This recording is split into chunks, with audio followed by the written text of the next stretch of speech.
Today on America's Test Kitchen, Julia cooks perfect poached chicken breasts. Adam reviews mandolins in the equipment corner. Lisa reviews kid knives. And Bridget makes carrot ginger soup. Right here on America's Test Kitchen.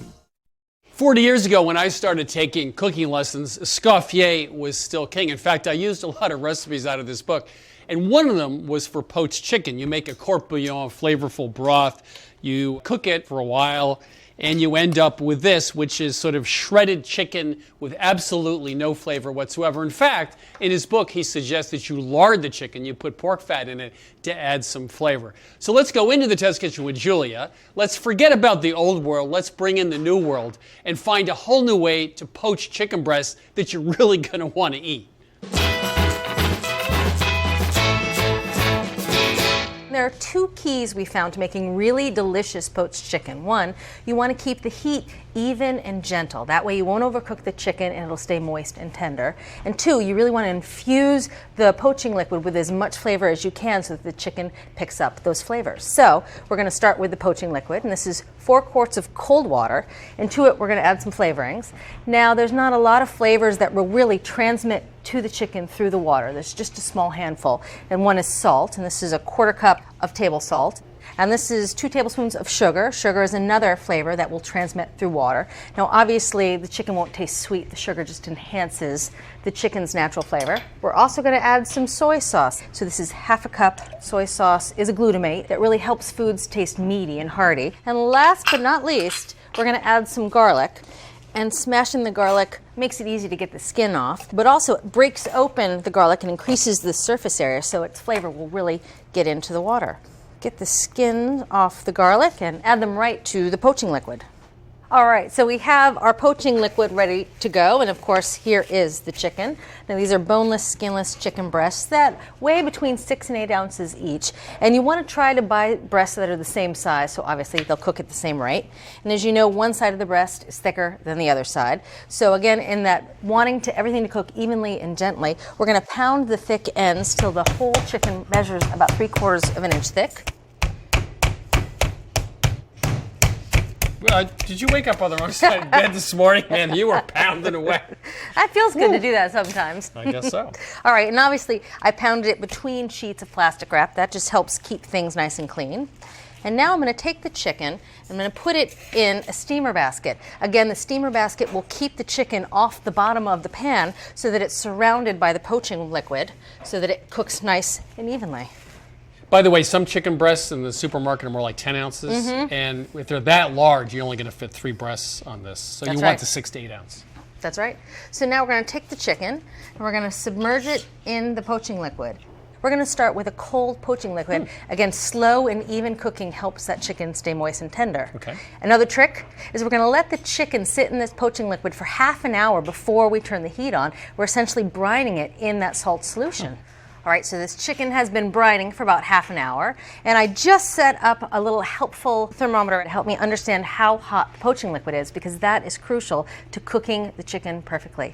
We're going to put the pot over medium heat, and we're going to cook it until the poaching liquid measures 175 degrees, which will take anywhere from 15 to 20 minutes. And then we're actually going to turn the heat off and let the chicken finish cooking off the heat in the warm liquid so that it doesn't overcook. So if you didn't have one of these fancy thermometers, just have an InstaRead thermometer, just check it? That's right. And again, you're checking not the temperature of the chicken, the temperature of the poaching liquid. And every so often, we're just going to go in here and give it a little stir to make sure that the poaching liquid is nice and evenly heated throughout. All right, so this has been heating up for about 17 minutes. So now what we're going to do is take the thermometer out, turn the heat off. We're going to cover the pot, and then we're going to slide the pot off the hot burner onto a cool burner and let that chicken finish cooking through in the warm poaching liquid till it's just done and the chicken registers 160. And that'll take anywhere from 17 to 22 minutes. All right, so this chicken has been poaching off the heat for about 18 minutes. We want to cook it until the thickest part of the chicken registers about 160 degrees. Nailed it. So now we're going to take the chicken out and put it on a carving board and let it rest for about 5 minutes. And of course I'm going to cover it with foil, help trap the heat. So here in this nonstick 10-inch pan, we're going to heat up 2 tablespoons of extra virgin olive oil. just until it's shimmering. All right, we're gonna add a minced shallot to the pan. And this is a teaspoon and a half of freshly grated ginger, 1/8 of a teaspoon cumin, and 1/8 of a teaspoon ground fennel. It's a really interesting flavor combination with the fennel and the shallot and the ginger. So you really just want to cook these spices for about 15 seconds until the shallots begin to soften, and you can smell the spices. Now we're going to add 12 ounces of halved cherry tomatoes. And the cherry tomatoes with that ginger and the fennel and the cumin, delicious. And this is a 1/4 teaspoon of table salt. I'm going to coat the cherry tomatoes with those spices and shallots, and we're just going to let this cook for about 3 to 5 minutes till those tomatoes just begin to wilt a little bit. Well, you can see those tomatoes have started to wilt down. It smells delicious, doesn't it? So to the skillet, we're going to add a little bit of brown sugar, a teaspoon of brown sugar, and a tablespoon of red wine vinegar, a little bit of cilantro, that's 2 tablespoons minced, and a final drizzle of fresh extra virgin olive oil, that was 2 tablespoons. The reason we add it at the end instead of the beginning is you can really preserve that fruity flavor of the olive oil. Oh, doesn't that look delicious? It does look delicious. All right, so we're slided over here next to our plates. Let's take a look at this chicken. It's been resting here patiently for about 5 minutes. And now I'm going to slice it up thinly on the bias. I think you'd probably rest patiently if you've been poached for 20 minutes, don't you think? Very patiently. Yeah, you wouldn't move around too much. And there's one for you. And some cherry tomatoes with ginger and fennel and cumin. A little bit of that oil. Ah. Boy, you know, I poach chicken breasts a lot, and I just started using this recipe, but the sauce really makes a big difference, too. Sauce is delicious. I just love that when you use good chicken in this simple method, the chicken has this clean flavor, and it's so tender and moist. So the secret to perfect poached chicken breast is to start out essentially with a brine, 4 quarts of water, salt, sugar, a little soy sauce, and let the chicken breast sit on a steaming basket for about half an hour. Turn up the heat, get the water up to 175. When it hits 175, cover it off the heat and let it sit, 15, 20 minutes until the chicken comes up to 160, 165 internal. And then, of course, that delightful little sauce you made, too. So there you have it. From America's Test Kitchen to your kitchen, a whole new way. Escoffier, forget about it. For a perfectly poached chicken breast.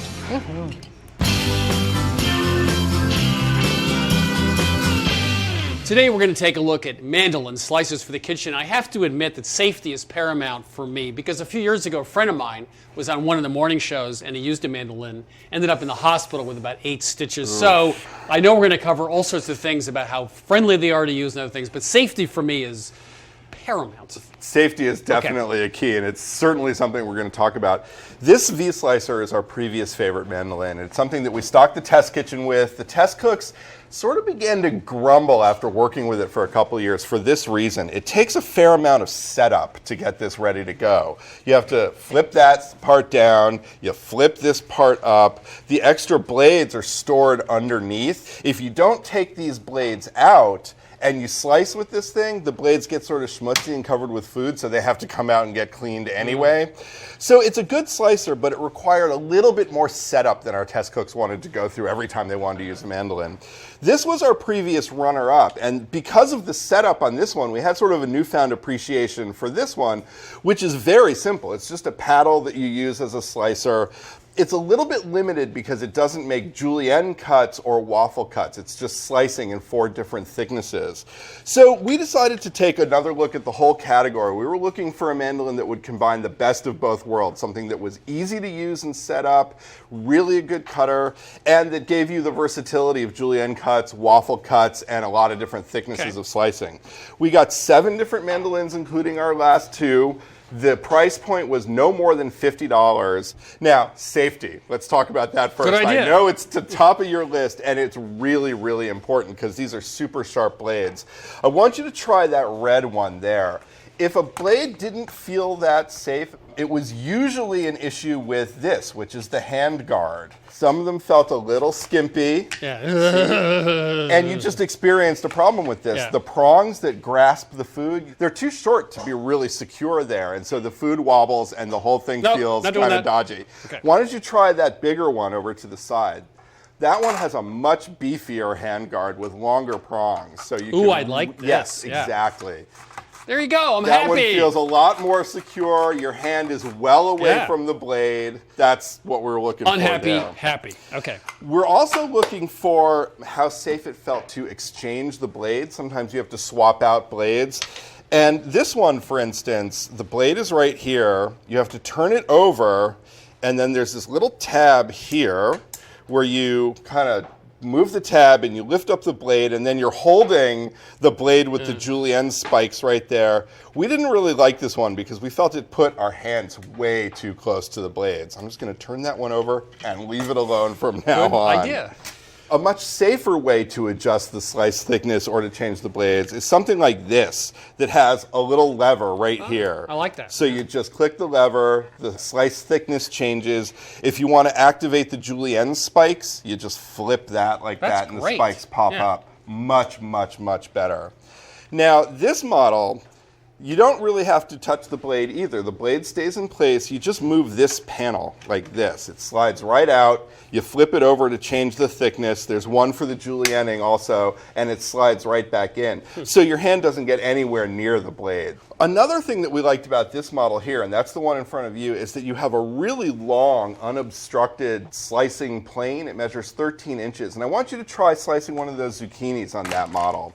We were able to use the handguard, safety Oh, you all don't have to tell times. me to use the handguard, believe me. Been there, done that.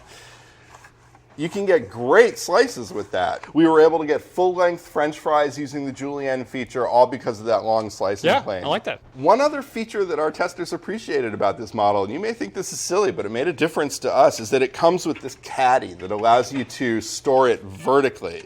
So it takes very little space on the counter, and it's out there and available when you want it. It's got a space on the back for the extra planes for the julienning. It's got hooks on the front where you just put the safety guard. So this is our winning mandolin now. We love this one. This is the Swissmar Borner Original V-Slicer and Mandolin. It's $30. Made beautiful, crisp cuts on everything we tried. Felt safe because of that big, beefy hand guard. And our test cooks are not grumbling about this at all. There's almost no setup, so they pull it out and use it all the time. So our winner today is the Swissmar Borner at $30. It's a twofer. It's precise, but it also, and this is important to me, is safe. You know, I wake up every day and I'm depressed because I'm a complete loser. Bugs Bunny used me as a silly prop. At the end of Gone with the Wind, Scarlett rips me from the ground and says, I'll never go hungry again, but hey, I could have been a potato. But today, let's go into the test kitchen with Bridget and figure out how to make a great carrot ginger soup that puts me back where I belong, which is in the spotlight. So obviously I look great as a carrot. Do you have any other vegetables I should dress up as? Be Let careful. me think on that one. I'd be a terrific rutabaga too. You would.